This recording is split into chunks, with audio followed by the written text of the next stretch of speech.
ব্যক্তি থেকে পরিবার, সমাজ থেকে রাষ্ট্র, দেশ থেকে বিশ্ব সবকিছুর চালিকায় রাজনীতি। তাই রাজনীতির 10 দিক নিয়ে রাজকাহন নিবেদন করছে জি25 ইস্পাত। সাথে আছে আমি তাসনুভা তন্নি। নারীর প্রতি বৈষম্য দূর করতে গঠিত নারী বিষয়ক সংস্কার কমিশন গত 19 এপ্রিল প্রধান উপদেষ্টা ডক্টর মোহাম্মদ ইউনূসের কাছে তাদের সংস্কার ও সুপারিশ জমা দিয়েছে। এতে যৌন পেশাকে অপরাধ হিসেবে চিহ্নিত না করে শ্রম আইন সংশোধন করা, বৈবাহিক সম্পর্কের মধ্যে জোরপূর্বক যৌন সম্পর্ককে ধর্ষণ হিসেবে ফৌজদারি আইনে অন্তর্ভুক্ত করা, সংসদীয় আসন বাড়িয়ে 600 করে সেই আসন থেকে 300 আসন নারীর জন্য সংরক্ষিত রাখা সহ 433টি সুপারিশ করা হয়েছে। এর মধ্যে কমপক্ষে 200টি বাস্তবায়ন হলেও নারীরা অনেক এগিয়ে যাবে বলে মনে করেন নারী বিষয়ক সংস্কার কমিশনের প্রধান শিরিন পারভিন হক। তবে এতে ঘোর আপত্তি দেশের আলেম সমাজের। তারা এগুলোকে ধর্মীয় ও সামাজিক মূল্যবোধ বিরোধী, সংবিধান পরিপন্থী আখ্যা দিয়ে বলছেন কোরআন সুন্নাহ বিরোধী কোনো আইন তারা মেনে নেবেন না। শুধু তাই নয়, এখন নারী সংস্কার কমিশনও বাতিলের দাবি জানিয়েছেন তারা। এর বাইরে হিন্দু ও খ্রিস্টান নেতারাও বলছেন নারী সংস্কার কমিশনের সুপারিশগুলো শুধু ইসলাম ধর্মের লোকেদেরই নয়, তাদের ধর্মীয় অনুভূতিতেও আঘাত করছে। অন্যদিকে নারী অধিকার কর্মীরা নারী সংস্কার কমিশনের পক্ষে অবস্থান নিয়ে যার যে প্রস্তাবে আপত্তি আছে সে প্রস্তাব নিয়ে তর্ক বিতর্ক করার আহ্বান জানিয়েছেন। কিন্তু তা না করে পুরো কমিশনই বাতিলের দাবি কেন, সেই প্রশ্ন তুলে তারা একে চক্রান্ত বলে আখ্যায়িত করে যারা নারী সংস্কার কমিশনের প্রতি ঘৃণা উস্কে দিচ্ছে তাদের বিরুদ্ধে ব্যবস্থা নেওয়ার পাল্টা দাবি তুলেছেন। নারী সংস্কার কমিশনের সুপারিশ নিয়ে রাজনৈতিক দলগুলোর ভাবনা কি, এই আলোচনায় আজ রাজকাহন স্টুডিওতে আছেন বিএনপির সহ আন্তর্জাতিক বিষয়ক সম্পাদক ও সাবেক সংসদ সদস্য ব্যারিস্টার রুমিন ফারহানা, আছেন জাতীয় পার্টির অতিরিক্ত মহাসচিব ও সাবেক সংসদ সদস্য ব্যারিস্টার শামীম হায়দার পাটোয়ারি, এবং আছেন খেলাফত মজলিসের মহাসচিব ডক্টর আহমদ আব্দুল কাদের। স্বাগত জানাচ্ছি আজকের রাজকাহনে। ডক্টর আহমদ আব্দুল কাদের, আপনাকে দিয়ে শুরু করতে চাই।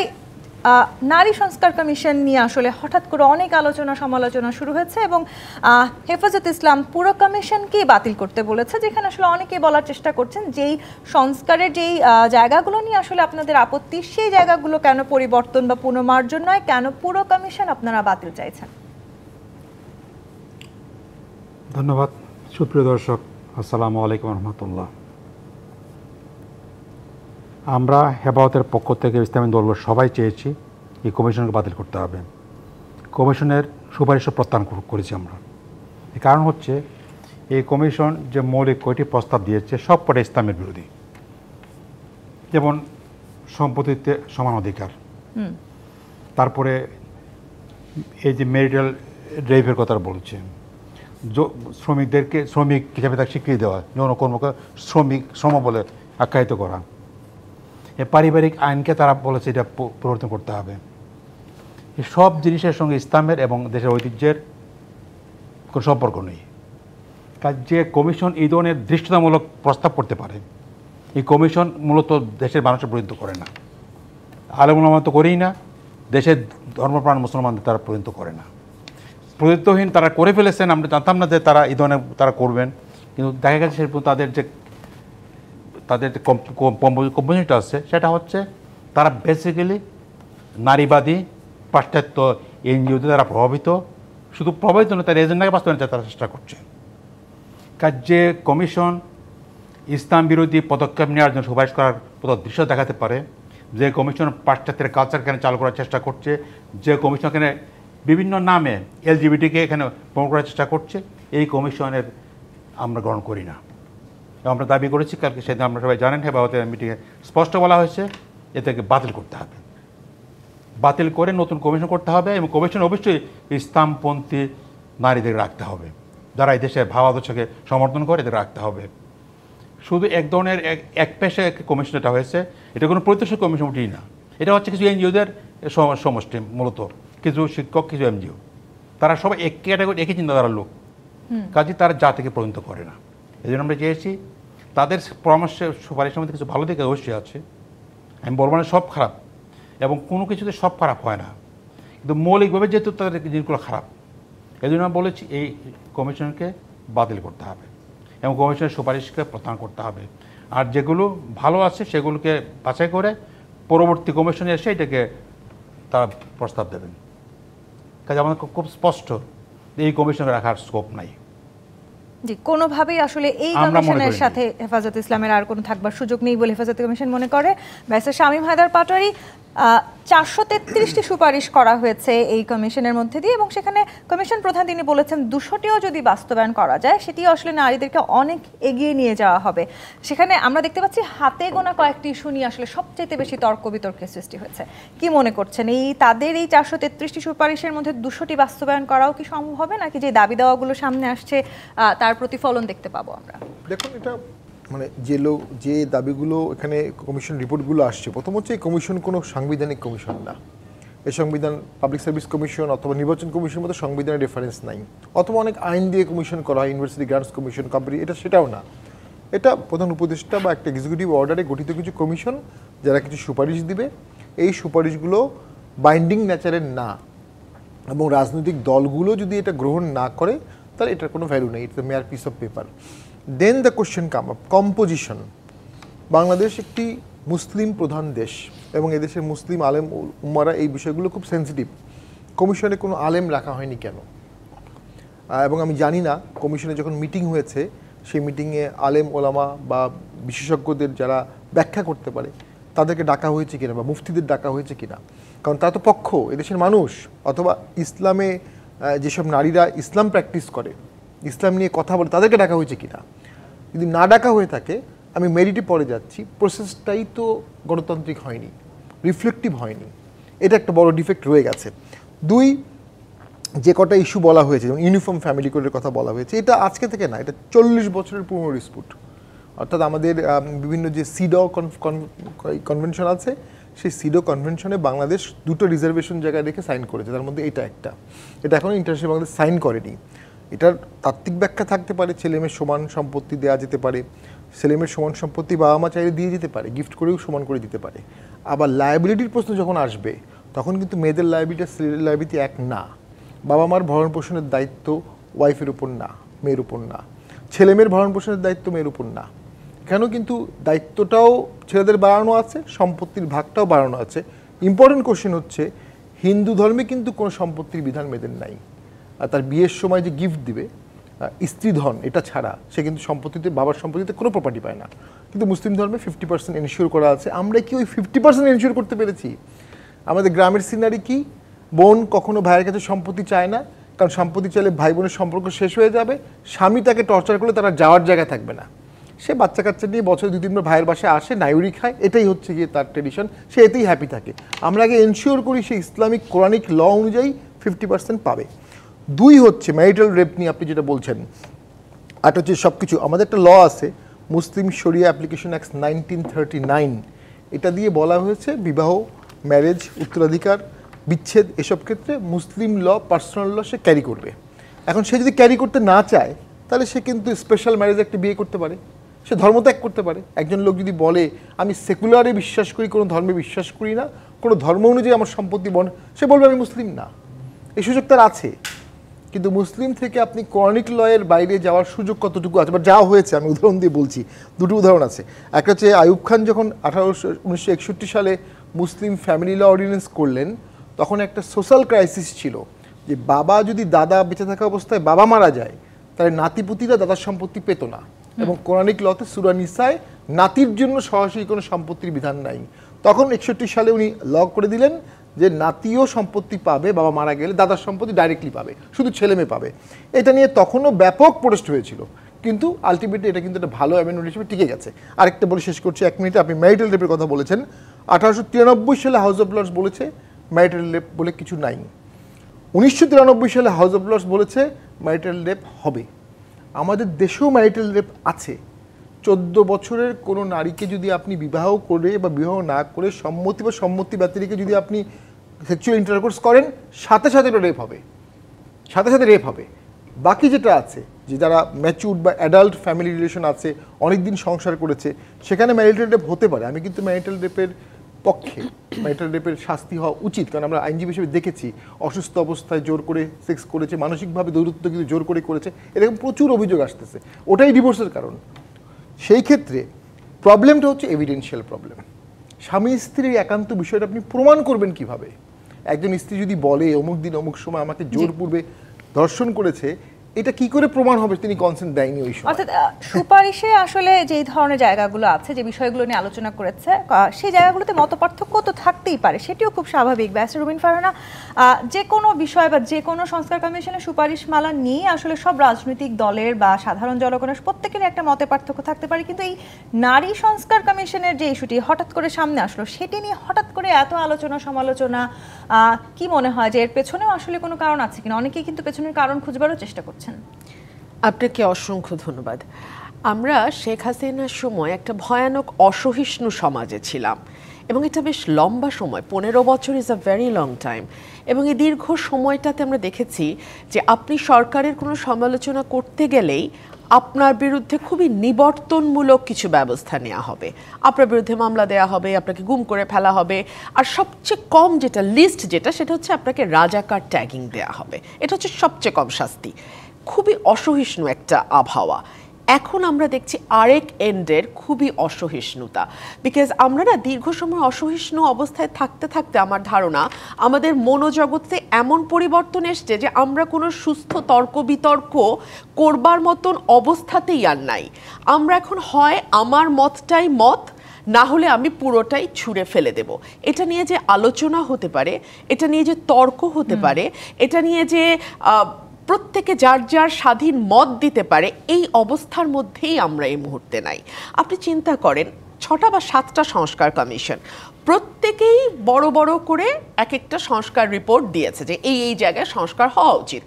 আপনি কি দেখেছেন রাজনৈতিক দলগুলো সেই রিপোর্টগুলো নিয়ে, আমি যদি সংবিধান সংস্কার কমিশনের কথাই ধরি, বিএনপি যা বলছে তার সঙ্গে জামাতের মিল নেই, জামাত যা বলছে তার সঙ্গে এনসিপির মিল নেই, অর্থাৎ প্রতিটি দল যার যার মতামত স্পষ্টভাবে জানাচ্ছে।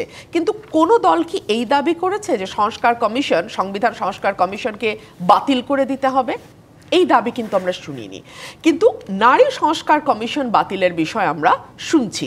যেই কমিশনটি 433 সুপারিশ দিয়ে বলছে যে অর্ধেকেরও কম, 200টাও যদি এটা মানে আপনারা বাস্তবায়ন করেন, মেয়েদের অবস্থার অনেক বেশি উন্নতি হবে। তন্নি, আমি মনে করি ধর্ম যার যার একেবারেই ভীষণ রকম ব্যক্তিগত ব্যাপার, কিন্তু তারপরও আমি না বলে পারছি না। আমি প্রতি রাতেই কোরআন পড়ি। আমি মোবাইলে আছে, অ্যাপস আছে, প্রত্যেকেই পারে, বই নিয়েও বসতে হয় না, পড়া যায়। আমি হয় ইংরেজিতে না হলে বাংলায় পড়ি। সেখানে খুব শক্ত ভাষায় সুদের ব্যাপারে বলা আছে, খুব শক্ত ভাষায় অন্যের ব্যাপারে নাক গলানোর বিষয়ে বলা আছে, গীবতের ব্যাপারে বলা আছে, খুব শক্ত ভাষায় চুরি দুর্নীতির ব্যাপারে বলা আছে। এই বিষয়গুলো নিয়ে কি আমরা সমাজে খুব অস্থিরতা বা খুব আলোচনা হতে শুনি? এই যে ধরুন শরিয়া ভিত্তিক ব্যাংকগুলোই ফর এক্সাম্পল, এরা মুনাফা বলুক আর যাই বলুক, বাংলাদেশের মানুষ কি জানে না ওটা আসলে কি? ফিক্সড কখনো মুনাফা হয়? প্রতি মাসে 4% বা 3% বা 2% যেটাই হোক, ফিক্সড যখন হয়ে যায় সেটা কখনো মুনাফা হতে পারে না। আমরা তো জানি, তাই না? এটা নিয়ে কি কখনো আমরা কোনো কাউকে অস্থিরতা প্রদর্শন করতে দেখেছি? দেখি নাই। আবার আমরা খুব ভালো করে জানি কোরআনে কোন কোন বিষয় স্ট্রিক্টলি না বলা আছে। ফর এক্সাম্পল জাকাতের কথা ধরেন না, ওয়াকিমুস সালাত ওয়াতু জাকাত, সালাতের পরপরই জাকাতের কথা বলা আছে। আমরা কি সবাই নিসাব পরিমাণ সম্পদের উপরে 2.5% জাকাত দেই? যদি দিতাম, কাকে কাকে দিতে হয় সেটা 6টা ভাগ আছে, 6 প্রকারের মানে ব্যক্তিকে আপনি 8টা না, আচ্ছা, দিতে পারেন। আমরা কি সেভাবে দেই? সেটা নিয়ে কি সমাজে আমরা খুব শক্ত আলোচনা শুনি? কেন জানি না নারীর ব্যাপারেই সবাই বড় বেশি অসহিষ্ণু, বড় বেশি অস্থির। আচ্ছা, আপনারা যেই সংস্কারের সুপারিশগুলো আছে সেটা নিয়ে কি আলোচনা হতে পারে না? সেটা নিয়ে কি তর্ক বিতর্ক চলতে পারে না? ফর এক্সাম্পল, চুরির শাস্তি তো হাত কেটে দেওয়া, সৌদি আরবে এখনো সেটা আছে। আমরা কেন সেটা ফলো না করে আমরা কেন পেনাল কোডে আমরা দেখছি বা সিআরপিসিতে যাচ্ছি? কেন? আমরা তো ওইটাও ফলো করতে পারি। ফলো যখন করবেন কোরআনে আল্লাহ বারবার বলেন তোমরা কি কিছু অংশ গ্রহণ করছো আর কিছু অংশ বাদ দিচ্ছ? এই প্রশ্নটা একটু ডক্টর আহমদ আব্দুল কাদের আপনার কাছে আমি করতে চাই। এই যে আসলে নারী সংস্কার কমিশন নিয়ে নানান রকম ইস্যু সামনে আসছে এবং নানান রকমের আপনারা আন্দোলনের কথাও বলেছেন, হেফাজতের এই কর্মসূচিকে এক ধরনের চাপ প্রয়োগের চেষ্টা হিসেবে দেখছেন কমিশন সদস্য ফাউজিয়া করিম ফিরোজ। তিনি খুব সুস্পষ্টভাবে এই বক্তব্যই দিয়েছেন। কেন আপনারা চাপ সৃষ্টি করছেন বা কি কারণে আসলে চাপ সৃষ্টি করছেন? ব্যাপারটা খুব স্পষ্ট। আপাতত এটা বলেছে, দুর্ভাগ্যজনক উনি কথা বলেছেন যে আমরা এটা করি না বলে এটা করবো না। আমাদের সমাজে দুর্নীতি থেকে শুরু করে সব কিছুই অনেক কিছু ইসলাম বিরোধী আছে। কেমন সমাজে অপরাধ আছে, সত্য কথা, কিন্তু তারপরও আমাদের সমাজে কিছু বিষয় আছে যেগুলো বিরোধী চলে এসছে। এই ফ্যামিলি ইস্যু, ফ্যামিলি আমাদের সমাজে একভাবে আছে এবং ওয়েস্টার্ন সোসাইটিতে এই ফ্যামিলি নাই, অন্য ধরনের ফ্যামিলি ডেভেলপ করছে এবং এখন তো আরও ফ্যামিলি চেঞ্জ হয়ে যাচ্ছে, বিএসআর ফ্যামিলি চলছে। আমরা যারা চাচ্ছি এগুলোকে চালু করার জন্য এখানে এগুলো চালানোর মাধ্যমে তো আগের প্রবলেম সলভ হবে না। ফ্যামিলি রক্ষা করতে পারলে যতটুকু আমরা বেঁচে আছি বেঁচে থাকা সম্ভব। এ নারী পুরুষের কোনো ইস্যু না। আপা মনে করছে আমরা নারীদের বিরুদ্ধে, নারীদের কোনো বিরুদ্ধে না, নারীদের আমরা সম্মান দিতে চাই। নারীদেরকে সম্মান দিয়েছে, পুরুষের চেয়ে 3 গুণ সম্মান নারীদের বেশি আছে। মা হিসেবে 3 গুণ, স্ত্রী হিসেবে তো আছে, কন্যা হিসেবে আছে, মা বোন হিসেবে আছে। নারীদের সম্মানের কোনো সমস্যা না, আমরা সম্মান দিতে চাই এবং রাখতেও চাই, সম্মান রক্ষা করতে নিরাপত্তা দিতে চাই। কিন্তু এই সময় নারী যে আন্দোলনটা আজকে শুরু হয় না, প্রায় 150-200 বছর চলছে নারী আন্দোলন। নারী বেদে এক সময় একটা এজেন্ডা হয়, এজেন্ডাতে আমাদের এনজিও যেহেতু ওরা টাকা পয়সা পায় বিদেশ থেকে, এইসব স্পেসিফিক যেমন লেসবিয়ানিজম, এলজিবিটি, এই সমস্ত সমস্যা ওয়েস্টার্ন ওয়ার্ল্ডে এই টাকা দেওয়ার জন্য তাদের সঙ্গে টাকা পয়সা দিচ্ছে, এরা এগুলোকে প্রমোট করে এই জন্য যে তাতে করে এই টাকাটা। জি, আমি যদি একদম ভুল না করে থাকি, সম্ভবত ব্যারিস্টার রুমিন ফারহানা এটি বোঝানোর চেষ্টা করেছেন যে আরো অনেকগুলো তো সুপারিশ কমিশন দিয়েছে। জি, অনেকগুলো সংস্কার কমিশন আছে, কোন কমিশনকে পুরোপুরি বাতিলের ঘোষণা আসেনি, শুধু এই সংস্কার এই কমিশন থেকে পুরোপুরি বাতিল কেন? জি, এই কমিশন যে পুরো রিপোর্টটা আমরা পড়েছিলাম জানি না, পরে তারা দেখতে পাবেন। এই কমিশন যে সমস্ত প্রথমে শুরুটাই করে দেবে, বৈষম্যের প্রধান কারণ হচ্ছে ধর্ম। এখানে তো পুরো আপত্তিকতা যে কমিশন প্রবলেমের উৎস বুঝতে পারে না, ধর্মকে প্রতিপক্ষ বানিয়েছে শুরুতেই কিন্তু এটা করছে, কিন্তু কমিশন অন্য কোনো কমিশন এইসব করে একবিটি করে নাই। এই জায়গাটিতে আমি আসবো, একটি বিরতির সময় হয়েছে। দর্শক, জি25 প্রাথমিক রাজকাহনে বিরতি নিয়ে ফিরছি, সাথেই থাকুন। আমন্ত্রণ আরও একবার জি25 প্রাথমিক রাজকাহনে। ব্যারিস্টার শামীম হায়দার পাটোয়ারি, ডক্টর মোহাম্মদ আব্দুল কাদের জি অভিযোগ করছিলেন আসলে যখন এই কমিশন করা হয়েছে তখন নানাভাবে আসলে ধর্মকে কিংবা আসলে যারা ধর্মীয় মতাদর্শে যারা প্রতিনিধি রয়েছেন তাদেরকে আসলে সামনে রাখা হয়নি কিংবা এক ধরনের মুখোমুখি অবস্থান তৈরি করার চেষ্টা করা হয়েছে।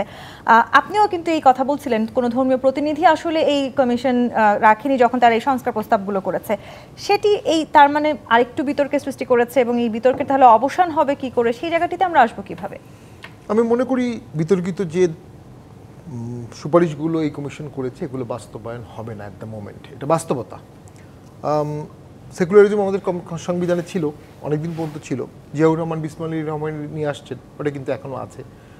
সংসদীয় স্পিকারের পিছনে কিন্তু বড় করে লেখা বিসমিল্লাহির রহমানির রাহিম, ওখানে কিন্তু গীতা, ত্রিপিটক বা বাইবেল থেকে লেখা নাই। এরশাদ সাদ রাষ্ট্রধর্ম ইসলাম করলেন, এখনও আছেন। এটা 90% মুসলিমের দেশ, আবেগের দেশ, উদারতন্ত্রের দেশ। তবে ধর্মীয় অনেক বিষয়েই আমাদের এখানে সেকুলারিজম ইনবিল্ড হয়নি, ভারতেও হয়নি। ভারতের সংবিধানে সেকুলারিজম আছে, কিন্তু কাজে কর্মে তো অনেক ওখানে আমরা ব্যত্যয় দেখেছি। খুশবন্ত সিং একটা চমৎকার কথা বলেছে, সেকুলারিজম তখনই হবে যখন একজন মন্ত্রী পূজায় যাবে না। তো এটা অনেক অ্যাডভান্স লেভেলের সেকুলারিজম, সেখানে বাংলাদেশ তো প্রশ্নই আসে না। আর ডক্টর ইউনূস স্যারের সরকারের আমলে তার খুঁটিটা কোনটা, তার জোরটা কোথায়? ইন্টারনাল জোর, তার কোনো দল নাই, তার কোনো স্ট্রং অ্যাডমিনিস্ট্রেটিভ হোল্ড এখনও আসেনি। তার একমাত্র খুঁটি হচ্ছে ইসলামিকপন্থী রাজনৈতিক দলগুলোই তার খুঁটি। এবং তিনি যে ঐক্যমতের ডাক দেন মাঝে মধ্যে, আমি এই ছবির পরে গুনে গুনে দেখেছি 70% লোক ইসলামিক দলের থাকেন। তিনি যখন অল পার্টিকে ডাকেন, জাতীয় পার্টিকে তো ডাকেন না, অন্য দলকে ডাকেন, সেই 70% খুঁটিকে ক্ষুব্ধ করে উনি একটা পদক্ষেপ নিতে পারবেন? এটা বাংলাদেশে সোসাইটি রেডি না। যদি আপনার মতবাদ থাকে আপনি সেখানে তর্ক করবেন, এক পাশে আলেমরা থাকবে, এক পাশে সেই তর্কের জায়গাটা কি আমরা সৃষ্টি করতে পারছি? একটা আপনি প্রিন্টেড পেজে গভর্নমেন্ট একটা কমিটি যখন একটা প্রিন্টেড পেজ করে দেয়, for them it is a full stop. নারী কমিশন কিন্তু ফুল স্টপ দিয়ে দিয়েছে, এখন বাকিটা গভর্নমেন্ট এন্ড পরবর্তী গভর্নমেন্টের বিষয়। তো আমি তো মনে করি ওই প্রিন্টেড পেজ প্রিন্ট করার আগেই এই আলোচনাগুলো হওয়া উচিত ছিল।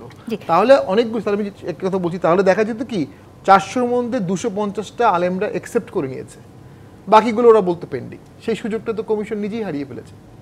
এই জায়গাটিতে এই যে বাস্তবায়ন হওয়া এখন সম্ভব নয় কথাটি যে আপনি বলেছেন ব্যাসিরুমিন ফারহানা, আমি একটু বলতে চাই ডক্টর মোহাম্মদ ইউনূস বলেছেন যে সুপারিশগুলো দ্রুত বাস্তবায়নযোগ্য সেটা যেন আমাদের মাধ্যমেই হয়, অর্থাৎ অন্তর্বর্তীকালীন সরকারের মাধ্যমেই হয়, এবং আমরা যেন এই কাজের মাধ্যমে বিশ্বের অন্যান্য দেশের জন্য উদাহরণ সৃষ্টি করতে পারি।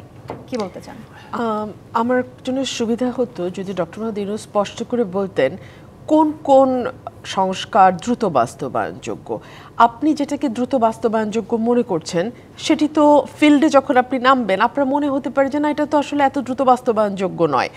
প্রথমত কোন সংস্কারগুলোকে দ্রুত বাস্তবায়নযোগ্য বলা হচ্ছে, 2 হচ্ছে দ্রুত বলতে আসলে কি বোঝানো যাচ্ছে, 6 মাস দ্রুত, 1 বছর দ্রুত, 1 মাস দ্রুত, 15 দিন দ্রুত, দ্রুত বলতে কি বোঝানো হচ্ছে। 3 হচ্ছে যেই সংস্কারগুলোকে আপনি দ্রুত এবং বাস্তবায়নযোগ্য বলে মনে করছেন সেই সংস্কারগুলোর ব্যাপারে কি দলগুলো একমত হয়েছে? বিকজ দলগুলো যদি একমত না হয় তাহলে তো সেই সংস্কার বাস্তবায়ন করা সম্ভব নয়। 4 হচ্ছে কিছু সংস্কার আছে যেখানে দলগুলো যদি একমত হয়, আমি তর্কের খাতিরে বলছি, যদি একমত হয় সেগুলো অধ্যাদেশের মাধ্যমে বাস্তবায়ন করা সম্ভব নয়। ফর এক্সাম্পল সংবিধান সংস্কার। সো আসলে কোন সংস্কারগুলোকে আপনি কি বলতে চাইছেন আমি পরিষ্কার নয়। তবে একজন রাজনৈতিক কর্মী হিসেবে আমি এটুকুই বুঝি যে এই দেশের জনগণের will of the people, the spirit of the people, সেটা কোনটা? সেটা হচ্ছে কনস্টিটিউশন, এবং সেই কনস্টিটিউশনে পরিষ্কার বলে দিচ্ছে যে একটা রাষ্ট্র কিভাবে পরিচালিত হবে এবং এর মালিকানা দুটোই কিন্তু মানুষের হাতে ন্যস্ত করা। সো মানুষ তার মালিকানা তার যাদের হাতে দিবে তাদের দ্বারাই আসলে সংস্কার বলেন, নতুন কোনো কিছু মানে পরিবর্তন বলেন, সেটা আসলে তাদের হাত দিয়েই হওয়ার কথা। এটা যাদের হাতে মালিকানা দেয়া হয়নি তাদের হাত দিয়ে পরিবর্তন হতে পারে না। এখন অনেকেই তর্ক তুলছেন যে এই সরকারটিও তো জনগণের ম্যান্ডেট নিয়ে এসছে, বিপ্লব বা গণ অভ্যুত্থানের একটা ম্যান্ডেট আছে। যদি সেটাই হয়ে থাকে তাহলে সংবিধানের 106 অনুযায়ী যে রেফারেন্সটা নেওয়া হয়েছে সুপ্রিম কোর্ট থেকে, সেখানে পরিষ্কার বলে দেয়া আছে জরুরি পরিস্থিতিতে যেহেতু অন্তর্বর্তীকালীন সরকারের কোনো বিধান সংবিধানে নাই, সেহেতু নির্বাহী কার্য পরিচালনার জন্য একজন প্রধান উপদেষ্টা এবং উপদেষ্টা মণ্ডলী অ্যাপয়েন্ট করা হলো। সো এখানে কিন্তু আপনার কাজের পরিধি বা চৌহদ্দি খুবই নির্ধারিত। এখানে আপনি এখন র্যাডিক্যাল চেঞ্জ যদি আনতে চান, সেই র্যাডিক্যাল চেঞ্জের ম্যান্ডেটই আপনার নাই।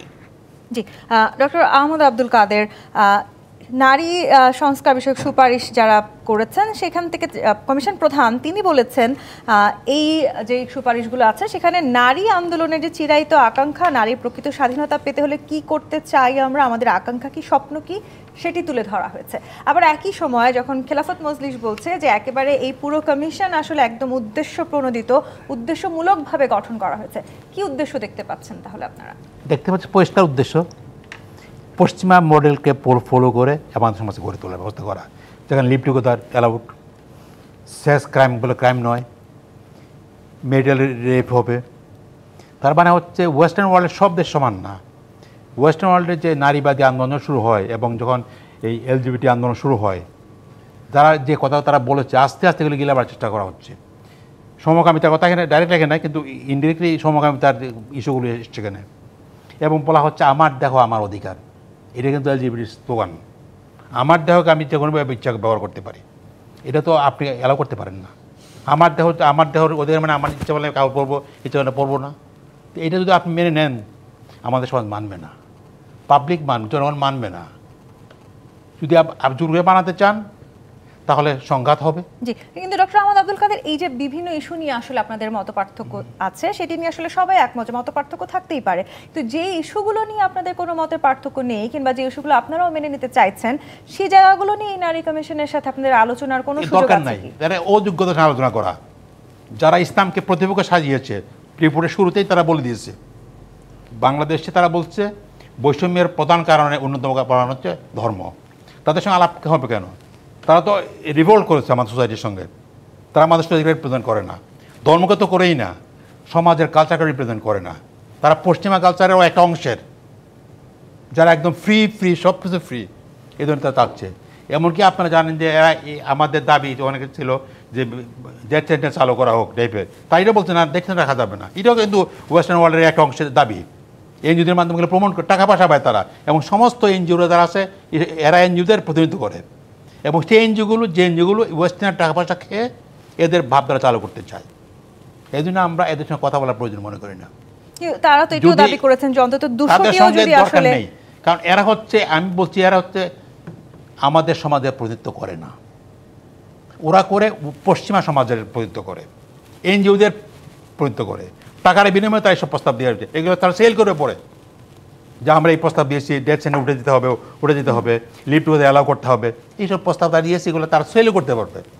এই জন্যই আমরা মনে করি এই সব কমিশনের কথা বলা দরকার নাই। আমরা কথা বলবো অবশ্যই, প্রধান উপদেষ্টা এবং উপদেষ্টার কথা বলবো, এবং তারা এটাকে নতুনভাবে গঠন করবেন। জি, কিন্তু আবার এই কমিশন আসলে নারী সংস্কার কমিশনের প্রতি ঘৃণা উস্কে দিচ্ছে, এরকম পাল্টা দাবি তুলেছেন যারা নারীবাদী আছেন বা নারী সংস্থা নিয়ে কাজ করছেন। সেই জায়গাটিতে আমি আসতে চাই, কেন আসলে এই পাল্টা অভিযোগ আবারও এই নারী সংস্কার কমিশন নিয়ে শুরু হলো? দর্শক, জি25 পাত নিবেদিত রাজকাহন এই পর্যায়ে আরও একটি বিরতি নিয়ে ফিরছি, সাথেই থাকুন। আমন্ত্রণ আরও একবার জি25 পাত নিবেদিত রাজকাহনে ব্যারিস্টার শামীম হায়দার পাটোয়ারি।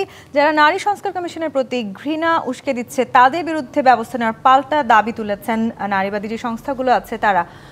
কি মনে হয়, পাল্টাপাল্টি অবস্থানে যাচ্ছি আবারও আমরা? আচ্ছা, বাংলাদেশে পুরুষরা যদি নারী অধিকারের বিষয়ে সচেষ্ট না হয়, পৃথিবীর কোনো দেশে শুধু নারীরা কি নারী অধিকার প্রতিষ্ঠা করতে পেরেছে? এটা ব্যাখ্যার বিষয়, আলোচনার বিষয়, দুই পক্ষের সমঝোতার বিষয়, ইসলামের ব্যাখ্যার বিষয়। আরেকটা জিনিস আমি বলবো, যেহেতু ডক্টর আহমেদ আব্দুল কাদের ভাই আছেন, উনি যদি বিদগ্ধ মানুষ, যদি পুত্র না থাকে তাহলে মেয়ে থাকলে সম্পত্তির একটা অংশ চাচাতো ভাই বা চাচার কাছে চলে যায়। এটা প্রচুর ক্রাইসিস। 10তলা ফ্ল্যাট করেছে, গ্রাম থেকে এসে চাচাতো ভাই বা চাচা বলবে আমার এই যে একটা ফ্ল্যাটের 100 স্কোয়ার ফিট আমার। এইটার একটা সমাধান তো আলেমদেরকে বের করতে হবে, যে কোনোভাবেই হোক। নিশ্চয়ই ইসলাম এত রিজিট না, নিশ্চয়ই ইসলামে এই ধরনের সমস্যা সমাধানের পথগুলো বলে দেওয়া আছে। তো যেখানে যেখানে সমস্যা সমাধান করার পথ আছে সেগুলো যদি করে ফেলা হয় তাহলেও তো নারীরা তুষ্ট থাকবে যে রিফর্ম হচ্ছে। একটা প্রবলেম হলো, ধর্ম আর নারী কোনো কনফ্লিক্টিং থিওরি না, তবে নারীর স্বাধীনতার এক্সটেন্টটা কী হবে, হ্যাঁ, এটা my body, my sex, my decision, এটা অনেকে নাও মানতে পারে, ওরা অনেকে মানতে পারে। তো এটা কোনো পক্ষই তো চাপিয়ে দিতে পারবে না। আপনি আইন করতে চাচ্ছেন, একটা ব্যাপার আছে, সংবিধানে যদি সেকুলারিজম না থাকে, নারী কমিশন আইন করে সেকুলারিজম মতবাদ কীভাবে আনবে? সংবিধানে কিন্তু সেকুলারিজম এখন নাই, কিন্তু আপনি সেকুলার মতবাদগুলো নারী অধিকার বিষয়ে আনতে চাচ্ছেন, তো সেটা কীভাবে আনবেন? তাহলে সংবিধান কমিশন কেন এই রিফর্মগুলো বললো না? তো আপনি সংবিধান কমিশনের রিফর্ম ছাড়া নারী অধিকারের এই কমিশনের রিপোর্টগুলো আমার কাছে মনে হচ্ছে বাস্তবায়ন আলটিমেটলি হবে না। এ বিষয়ে খোলামেলা আলোচনা হওয়া উচিত। হতে পারে আমাদের আলেমরাও অনেক মডার্ন ইন্টারপ্রিটেশন তত্ত্ব সম্পর্কে জানে না, আবার ইসলামের অনেক ভালো দিক সম্পর্কেও নারীবাদীরা অনেকে হয়তো বা জানে না, বা অন্য ধর্মের ভালো দিক, সব ধর্মেই ভালো দিক আছে, সব ধর্মেই ভ্যালু আছে। তো সেই ন্যারেটিভসগুলো থেকে ব্লক মাইন্ড থেকে ওপেন করা দুই পক্ষেরই দরকার।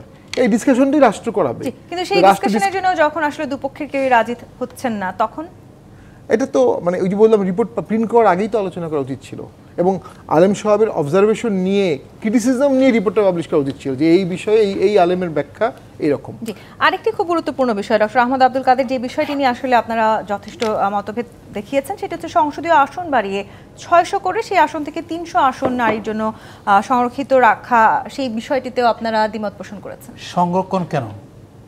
সব সমান অধিকার বলছেন, এটা সবিরোধী না। সংরক্ষণ মানে তো হচ্ছে যে এরা পিছিয়ে পড়া মার্জিনাল একটা গ্রুপ, প্রান্তিক গ্রুপ। আপনি নারীকে, আমরা তো বলছি নারী হোক পুরুষ হোক কম্পিট করবে, নো প্রবলেম, আমরা আপত্তি করছি না তো। কিন্তু সংরক্ষণ মানেটা কি?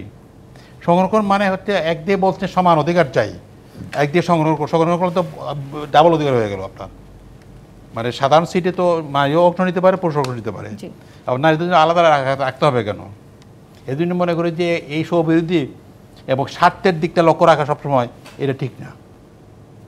আমরা স্ববিরোধিতা পছন্দ করি না, এবং এই কোটা সিস্টেম থেকে এই আন্দোলনটা তো কোটার বিরুদ্ধে করা হয়েছে। তো এই কোটার মধ্যে এই নারী কোটা নিয়েও আপত্তি উঠেছে, তখন কেউ কোটা না, সবার যোগ্যতা ইম্পর্টেন্ট, যোগ্যতা ভিত্তিতে যে হবে নো প্রবলেম, আমরা তো বলছি না। কিন্তু সংরক্ষণের প্রয়োজন কেন? এবং বাংলাদেশের সংরক্ষণ সিট সংরক্ষণ তো জন্ম থেকে আছে তো 25-50 অবস্থায় গেছে তো, এবং কথা ছিল যে এটা 25 বছরের পরে সার্টিফিকেট উঠে যাবে, উঠায় না, আরও বাড়াতে চায় তারা। আবার অনেকেই এক ধরনের আশঙ্কার কথা বলছেন যে কমিশনের এই প্রস্তাবনাগুলো যদি দ্রুত কার্যকর পদক্ষেপ নেওয়া হয় এই প্রস্তাবগুলোকে বাস্তবে রূপ দিতে, সেক্ষেত্রে আসলে আরো ভয়াবহ এক ধরনের পরিস্থিতি হতে পারে। যদিও আমরা এখনো পর্যন্ত সরকারের তরফ থেকে তেমন কোনো উদ্যোগ দৃশ্যমান হতে দেখিনি, কিরকম ভয়াবহ পরিস্থিতির আসলে শঙ্কা করছে? আমার মনে হয় যে শুনেন, আমার মনে হয় যে প্রফেসর ইউনূস সাহেব ওইটা দেখেই তার একটা প্রিকনসেপ্ট ধারণা থেকে উনি বলে ফেলেছেন, উচ্ছ্বসিত হয়েছেন। উনি যদি ভালো করে পড়তেন এবং উনি যদি প্রবলেমগুলো বুঝতে পারতেন যেগুলো এখন বলা হচ্ছে, তাহলে উনি করতেন না। এখন হয়তো বুঝবেন, আমি আশা করি। আমরা ওনার সঙ্গে বসার চিন্তা করছি, বসবো আমরা। উনি পদক্ষেপ নেবেন না, কারণ এই মাইনর ইস্যুতে পদক্ষেপ নেওয়ার সমস্যা না, এটা আমাদের আপত্তিও না। কিন্তু যে কমিশন, আমি আগেই বলেছি, কমিশনের বৈধতা হারিয়েছে। তারা ধর্মকে প্রতিপক্ষ বানিয়েছে। শুরুতে ভূমিকা তারা এর বলেছে যে কমিশন ধর্মকে প্রতিপক্ষ হয়ে এই সময় ধর্মীয় সমাজ, রাষ্ট্রধর্ম রাখা হয়েছিল, আমাদের হাসিনা এটা বাতিল করতে পারে নাই। এখনকার প্রস্তাব এটা বাতিল হয় নাই, এটা থেকে যাচ্ছে, মনে রাখতে হবে। এই জন্যই সমাজটা বুঝতে হবে আমাদেরকে। যে সমাজ না বুঝে তারা প্রস্তাব গ্রহণ করে, প্রস্তাব দেয়, এরা সমাজে পরিণত করে না। আমরা বারবার বলছি এদের সঙ্গে বসতে আমরা রাজি না। আমরা এমনি বসতে পারি, সাধারণ ডায়ালগে বসতে পারি, এদের সঙ্গে না হলে আসলে সমাধানটা কিভাবে আসবে? বসবো কি করে? তারা তো ধর্মকে প্রতিপক্ষ করে, আমাদের বসবে তারা কেন? তা বসতে চায় না তারা। এখন তারা বলছে, দায়ে বলে বলছে, প্রেশার পড়ছে বলে বসতে চায়। তাতে আমরা বসবো কেন? আমরা বসবো কর্তৃপক্ষের সঙ্গে, তারা নিয়োগ করেছে। এই জন্য আমরা মনে করি যে এটা সমাধানের একই পথ, এই কমিশন বাতিল করে দেওয়া, এবং এরপরে প্রদেশটা যদি বিভিন্ন সেগমেন্টের প্রতিনিধি নিয়ে কমিশনটা করে, তাহলে বড় হতে পারে। ব্যারিস্টার রুমিন ফারহানা, সর্বপ্রথমে আপনি একজন নারী, আপনি একজন সাবেক সংসদ সদস্য এবং আপনি একজন রাজনীতিবিদ, সবকিছু মিলে একটু আপনার কাছে জানতে চাই, নারী কমিশনের সুপারিশ যে বাতিলের যে দাবি খেলাফত মজলিস বা অন্যান্য ইসলামিক দলগুলো করছে, আপনারাও কি আসলে খানিকটা সেখানে একমত, নাকি আপনারা বিতর্কের অবসান ঘটানোর জন্য কোনো না কোনো পন্থা খুঁজে বের করবার পক্ষে? আমি আপনার প্রশ্নে যাবার আগে আমি আমার ভাইয়ের কথা সূত্র ধরে একটা কথা একটু বলি। উনি বলছিলেন যে যেহেতু সংবিধানে ধর্মনিরপেক্ষতা নেই, সো এই কমিশন কি করে ধর্মনিরপেক্ষতাকে ধরে তাদের কমিশনের রিপোর্ট তৈরি করে। এখনও বোধহয় সংবিধানে ধর্মনিরপেক্ষতা চলে যায়নি, মানে এখনও বিষয়টি আলোচনার মধ্যে আছে। আমরাও ঠিক এই রিপোর্টটার ব্যাপারে না এই আলোচনাটাই আশা করি। এই রিপোর্ট বলে না তন্নি, এই রিপোর্ট বলে না, যতগুলো রিপোর্ট এসছে তার প্রত্যেকটার ব্যাপারেই আমি মনে করি যে একটা আলাপ আলোচনা হতে পারে। বিএনপি কিন্তু কোনো এক্সট্রিম রাইট বা এক্সট্রিম লেফট পার্টি না। বিএনপি হচ্ছে ডানের বাম, বামের ডান, মধ্যপন্থী একটা রাজনৈতিক দল, এবং মধ্যপন্থী একটা রাজনৈতিক দল সবসময় খুব বেশি অ্যাকোমোডেটিভ হয়। আপনি জানেন গত 15 বছর আমাদেরকে ক্রমাগতভাবে শুনতে হয়েছে যে এটা এখনও কোনো দল হয়ে ওঠেনি, যেটা আওয়ামী লীগ সবসময় বিএনপির ব্যাপারে বলতো। বিকজ আওয়ামী লীগ ছিল খুবই এক্সট্রিম একটা রাজনৈতিক দল। ওরা হয় তুমি আমার সঙ্গে আছো, না হলে তুমি আমার শত্রু, either you are my friend or you are my enemy. এই প্রিন্সিপালে আওয়ামী লীগের মতন এক্সট্রিম দলগুলো চলে, কিন্তু বিএনপি কিন্তু খুবই খুবই মধ্যপন্থী একটা দল। সো এই দলের কোনো এক্সট্রিমিজমের সাথে বিএনপি নাই। বিএনপি মনে করে আলাপ আলোচনা এবং একটা সমঝোতার ভিত্তিতে আমরা যে কোনো সমস্যারই একটা সমাধান করতে পারি। আর 300 নারী আসনের ব্যাপারে আমার ব্যক্তিগত মত আছে, আমি কোনোভাবেই সংরক্ষিত আসনের পক্ষে নই।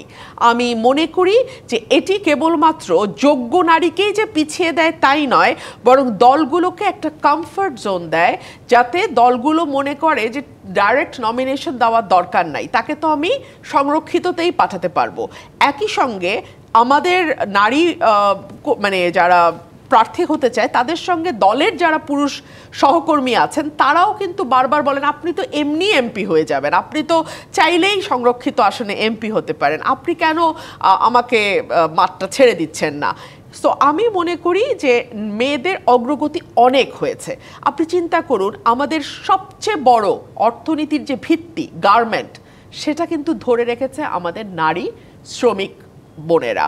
সো মেয়েদের সক্ষমতা, মেয়েদের যোগ্যতা, মেয়েদের কাজের পরিধি, সমাজে এবং রাষ্ট্রে এবং পরিবারে মেয়েদের কন্ট্রিবিউশন, সব কিছু কিন্তু আমরা আমাদের চেষ্টা দিয়ে আমাদের শ্রম দিয়ে অর্জন করেছি।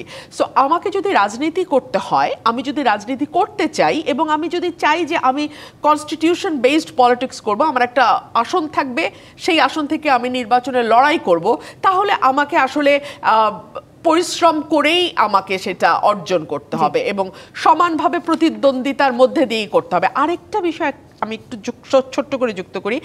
হ্যাঁ, অফকোর্স ইসলামে মানে পরিবারের ভরণ পোষণের পুরো দায় পুরুষের, একজন নারীর কিন্তু ভরণ পোষণ দেবার কোনো দায়িত্ব নাই, এবং বাবা মার দেখাশোনার দায়িত্ব এবং সন্তানের ভরণ মানে তার মানে খরচের দায়িত্ব পুরুষের, স্ত্রীর খরচের দায়িত্ব পুরুষের।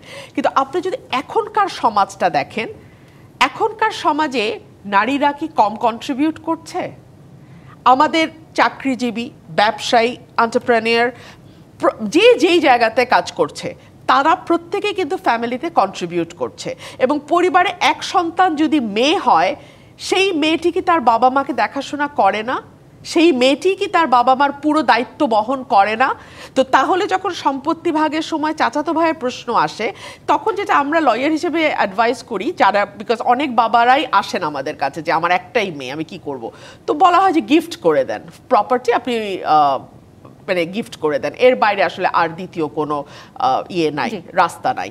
সো এই যে আমাদের সমাজও কিন্তু বদলাচ্ছে, সো এগুলো সব কিছু মাথায় রেখে আমরা যদি অ্যাকোমোডেট করি অন্য জায়গাগুলোতে, যদি আমরা সুদের ব্যাপারে চোখ বন্ধ করে থাকি, যদি আমরা জাকাতের হিসাবে চোখ বন্ধ করে থাকি, তো আমরা অন্য জায়গাগুলোতে যদি অ্যাকোমোডেট করি, তাহলে এই জায়গাতেও আমাদের অ্যাটলিস্ট আলোচনা। আমি একটু ছোট করে এই উত্তরটা আপনার কাছে নিতে চাই, ডক্টর আহমদ আব্দুল কাদের। এই যে আপা যেটি বলছেন, আসলে আমাদের সমাজও অনেকখানি পরিবর্তন হয়েছে। বর্তমানে এই পরিবর্তিত বাস্তবতায় আসলে সুপারিশের কিছু কিছু ক্ষেত্রে আপনাদের আসলে মেনে নেওয়ার আর সুযোগ আছে কিনা নতুন করে? আমি তো একটা কথা বলছি, সুপারিশতে 100 সব সুপারিশ খারাপ তো বলি নাই। জি, আমরা বলেছি কমিটির সমস্যাটা হচ্ছে কমিটি ইসলামকে প্রতিপক্ষ বানিয়েছে, এটা তাদের ভূমিকা তারা বলে দিয়েছে। কাজে এই কমিটির সঙ্গে তাদেরকে বৈধ আমি স্বীকার করি না আমরা। এর অর্থে না তার সব সবাই আমরা নতুন করে করলেও অনেক সময় তার গ্রহণ করতে পারে, কিন্তু বেসিক্যালি যে বিষয়টা তারা করেছে এটা হচ্ছে আমাদের অ্যালার্মিং সমাজের জন্য। তাদের সুপারিশ মানলে পরে সমাজ ধ্বংস হয়ে যাবে এবং পরিবারের গোলমাল শুরু হবে। এই যে রেপের কথা মনে করেন, তাহলে কি একজন বক্তৃতা বলেছে আর কি যে সিসিটিভি ক্যামেরা লাগাই রাখবে, পার্সোনাল লাইফ তারা যখন বেডরুমে লাগাই রাখতে হবে, এটা না এটা প্রমাণ করবে কী করে? জি, অর্থাৎ কোনোভাবেই আপনারা এই নারী কমিশন বাস্তবায়ন, সুপারিশগুলো বাস্তবায়ন হোক, সেটি আপনারা এখনো চাইছেন না। ধন্যবাদ ডক্টর আহমদ আব্দুল কাদের, ধন্যবাদ ব্যারিস্টার শামীম হায়দার পাটোয়ার এবং ব্যারিস্টার রুমিন ফারহান আজকে রাজকাহনের সময় দেওয়ার জন্য। দর্শক, আজকের মতো বিদায় নিচ্ছি জি25 প্রাথমিক দ্বিতীয় রাজকাহন থেকে। ফিরবো আগামীকাল রাত 10টায় নতুন রাজকাহন নিয়ে। ডিবিসির সঙ্গেই থাকুন।